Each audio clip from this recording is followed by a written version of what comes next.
எந்த இடத்துல ஆட்டம் இந்தியா கையில இருந்து இங்கிலாந்து கைக்கு மாறிச்சு? இந்தியா பவுலிங்ல என்ன தப்பு பண்ணாங்க?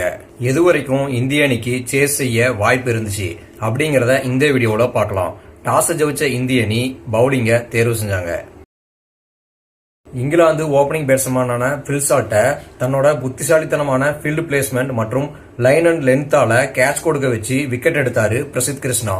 இங்கிலாந்தும் தொடக்கத்துல நிதானமாவே ஆரம்பிச்சாங்க. முதல் 4 ஓவர்ல இங்கிலாந்தோட ஸ்கோர் 29 தான். ஒரு விக்கெட்டையும் இழந்திருந்தாங்க. இதுக்கப்புறம் ஜாஸ் பட்லர் அதிரடிய ஆரம்பிச்சாரு. இருந்தாலும் 6வது ஓவர்ல பிரின்ஸ் யாதவ் பவுலிங்ல ஹாரி ப்ரூக் ஒரு கேட்ச் கொடுத்தாரு. அந்த கேட்ச் வாய்ப்பை சிவம் டூபே தவற விட்டாரு. இங்கதான் இந்திய அணிக்கு இருந்த ஒரு வாய்ப்பு தவறி போச்சு. அப்ப ஹாரி ப்ரூக் வெறும் 3 ரன் தான் அடிச்சிருந்தாரு. ஆனா அதுக்கு அடுத்த 2 பால்லயே 2 6 அடிச்சாரு. ஆட்டமும் இந்தியாவோட கையில இருந்து இங்கிலாந்து கை பக்கம் போச்சு. ஏன்னா ஹாரி ப்ரூக் விக்கெட்டை எடுத்திருந்தா ஜாஸ் பட்லர் நின்னு ஆடி இருந்தாலும் இன்னொரு பக்கம் விக்கெட் சரிய வாய்ப்பு இருக்கு. அது ஜாஸ் பட்லருக்கும் பிரஷரை கொடுத்திருக்கும். ரெண்டாவது, ஜாஸ் பட்லரும் ஹாரி ப்ரூக்கும் பார்ட்னர்ஷிப் அமைச்சு ஆடும்போது அவர்களோட விக்கெட்டை எடுத்திருக்கணும். ஏன்னா T20 கிரிக்கெட்டை பொறுத்த வரைக்கும் விக்கெட்டை எடுக்கலன்னா ரன்களை கட்டுப்படுத்த முடியாது. அடுத்து சிவம் டூபே மிடில் ஓவர்கள்ல இதுக்கு முன்ன விளையாடின மேட்சுகள்ல நல்லா தான் பவுலிங் போட்டிருக்காரு.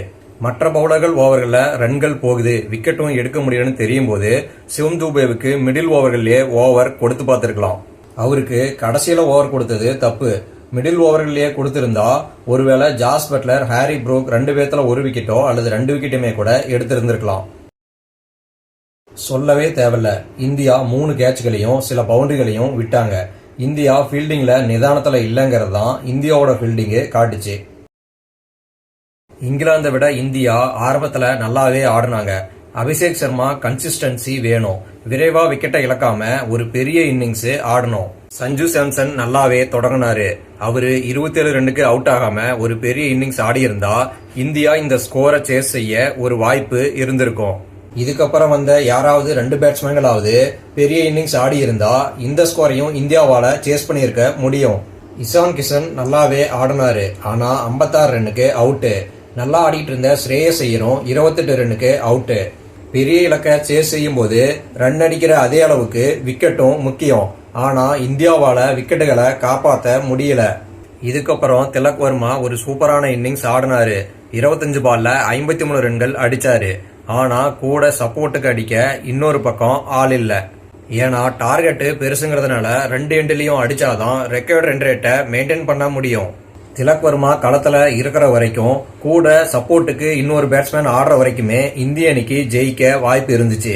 ஆனா சிவம் டூபே 14 ரன்னுக்கு அவுட் ஆனாரு. சூர்யான்ஸ் ஜட்கே 7 ரன்னுக்கு அவுட் ஆனாரு.